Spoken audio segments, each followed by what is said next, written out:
Hey everyone, Pugs here with 2 new reviews for y'all on this fine Wednesday.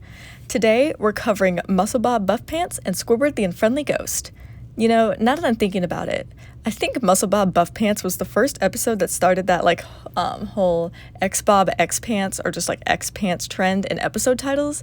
I feel like that's a decently common title scheme, at least after the first few seasons. Off the top of my head, I could think of SquidBob Tentacle Pants, Patrick Smart Pants, SpongeBob Log Pants, Who Bob What Pants, CopyBob Ditto Pants. Does Atlantis SquarePants count too? I don't know. I'm sure there's probably more as well. But the fact is, MuscleBob BuffPants was the first. I don't count Ripped Pants because that's not the same as referencing SpongeBob's last name. It was just referencing the object of the ripped pants, you know? Anyway, I don't want to take up too much time with my episode title musings, so let's just get right into these reviews. Starting us off today, we've got MuscleBob BuffPants. See, this is another one of those episodes that I didn't realize people were so divided on until I started looking through the forums when I was originally writing my reviews. I had always thought this was a universally loved episode, but now I can see that there are many people who don't like it, and honestly, I agree with many of their points. I still like this episode, but it's not anywhere near my favorites. The beginning of this episode is good, but I think it goes on a little too long, which means the plot takes a little too long to get started, which is not typically a good thing. And now, before anyone even thinks that, I'm not on that filler stuff or whatever, I just mean I like when episodes either get right into it or at least are super enjoyable before the real plot gets started. This episode does neither of those things, so that's why some points are getting docked. But anyway, I enjoy SpongeBob and Sandy's dynamic here, and I think this episode does a good job in further establishing their exercise hobbies, even if it isn't really about karate just yet. I also like that this episode builds on what we originally saw in Help Wanted and Ripped Pants, with SpongeBob being laughably weak. Now, I think this is where this episode somewhat starts to fall apart for me is when SpongeBob gets his anchor arms. The part where he's walking around is not that super enjoyable, and it's not unenjoyable though. It's just kind of meh. And then, the scene at the juice bar before the whole drink thing is similarly meh. It's not really funny, but it's not boring. It's just, okay. But, the real problems for me start happening during that part of the juice bar scene where SpongeBob's stuck at his seat because of a drink being placed on his inflatable arms. In my experience, it's just kind of frustrating and unpleasant watching SpongeBob try and fail to get up to stop Sandy while Sandy signs him up for the competition anyway. And if you know anything about me, or have been tuning into any of these reviews, recorded or written, because I feel like I mention this all the time, then you'd know there are a few things I can't stand when watching something, and those are secondhand embarrassment, unnecessary anxiety, and being frustrated or irritated. And this episode decides to give us a nice double whammy of secondhand embarrassment and frustration. So yeah, I'm not quite pleased.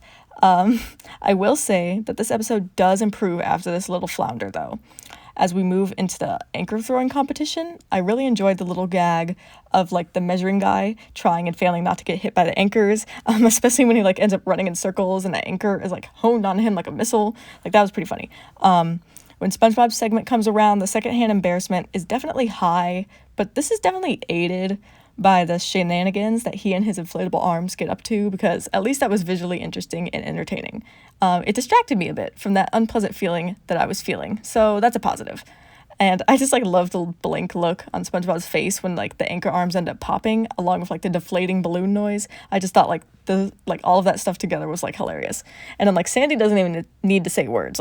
She puts a whole lecture into that foot tap. And the ending of this episode is pretty funny too, of SpongeBob's exercise being changing the channel, and then his whole arm just comes off. That was just really funny. Yeah. Don't take shortcuts, kids. At least that's what I'm assuming that's what the moral of this episode is. You know, speaking of morals, MuscleBob BuffPants feels like a, dare I say, worse version of Ripped Pants in many ways, which is unfortunate. The two have so many similarities that honestly it's I get them mixed up sometimes. It's just hard to ignore. Both are set at Goo Lagoon, both feature SpongeBob and Sandy, both show SpongeBob doing something questionable to impress people, especially Sandy. Both involve Sandy getting mad at SpongeBob for that questionable action, and both are quite heavy-handed when it comes to their message. This episode doesn't have a song, though, so there's that. And it doesn't really help the comparison that this episode came so soon after the latter. I think that this episode would have been better if they cut down on the parts that dragged and had some more varied gags. Like, I think those are my main two issues here. So if they had fixed that, then this episode would have been a lot better. In previous years, I've had this episode in my great tier, and when I was writing my review of this episode, I was kind of conflicted about whether to put this episode in that tier or bump it down one, and even though I'm keeping the same rating, I think I'm more settled in my opinion on this episode now. Like, it's a good episode, but it just annoys me for a bit too long at too many points, and that's too bad. So that's why this episode is coming in my good tier with a score of 7.8 out of 10. Next up, we've got Squidward The Unfriendly Ghost. This is one of those episodes that just hits me with the nostalgia as soon as the title card graces the screen. And I'll tell you right now, even though I don't let nostalgia blind me, it still definitely works in this episode's favor. The beginning of this episode is just comforting to me, and it helps that it's so funny and random with SpongeBob and Patrick's nonsensical game. It's just fun to watch them play with no care in the world, or rules, or logic, and then the whole part where they think they've really hurt Squidward is hilarious, especially when Patrick tries to give the wax sculpture CPR. And then I absolutely love the subversion of the whole don't say death trope, with SpongeBob giving a euphemism and Patrick just saying it straight out. That was pretty funny. Speaking of, I just love the macabre. Is that how you say that word? Macabre, whatever. Or, as close as can be to that word for a show like SpongeBob. Humor of this episode. There's what I just said about Patrick, and then there's more too. Squidward opening the door to SpongeBob and Patrick with a coffin, and then SpongeBob saying, okay, get in. That gets me laughing hysterically, on the right day. And it at least gets a good chuckle out of me on the wrong one. And the whole premise of this episode is hilarious too, and it's truly satisfying to see Squidward get hoisted by his own petard. It reminds me of Good Neighbors of all episodes, actually, except instead of the unwanted attention Squidward gets in that episode, in this episode Squidward demands that kind of servitude. Now that I think about it, this episode also reminds me of Krusty Towers, particularly the second half of that episode. The part where Squidward makes SpongeBob and Patrick carry him across the background makes me think a lot of how Squidward makes Mr. Krabs keep renovating the hotel room. Both instances are very funny, so I don't really mind a good joke type, I guess. There's also something so wholesome about SpongeBob and Patrick trying to put Squidward's soul to rest. I think this episode really helps the dynamic between the three neighbors, as it emphasizes the amount of care SpongeBob and Patrick have for Squidward, even if they are a bit dumb and cause more harm than good often than not. They at least try to do what they think is the right thing, which is charming, and makes watching them far less annoying, or in this case not annoying at all, than it would be if they were smarter or more malicious.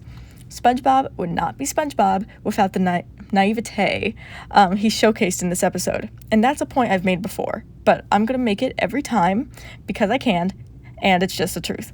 And speaking of points I make every time, I can't go a single video without talking about a gorgeous background. When Squidward floats away, we see this great morning shot of the sky, and it's amazing.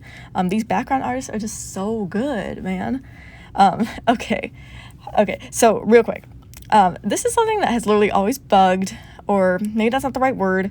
It's just something that I've always noticed since I was a kid, and, I'm happy to bring it up here because maybe someone will say something, maybe someone won't, I don't know.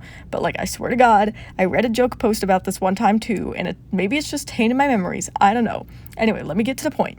Okay, so is it just me, or does the scene in Squidward's hallway feel, off compared to the rest of the episode?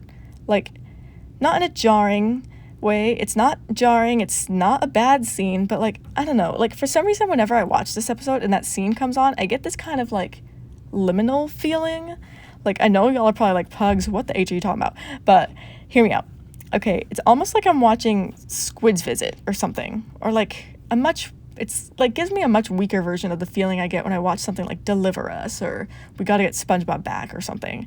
And it probably definitely doesn't help that a few months ago, and I still think about it from time to time, that I recently listened to that part of that SpongeBob version of Everywhere at the End of Time, Oh my god, that was so disturbing and unsettling to me. F me up real good for a few days. The visual version is even more disturbing to me.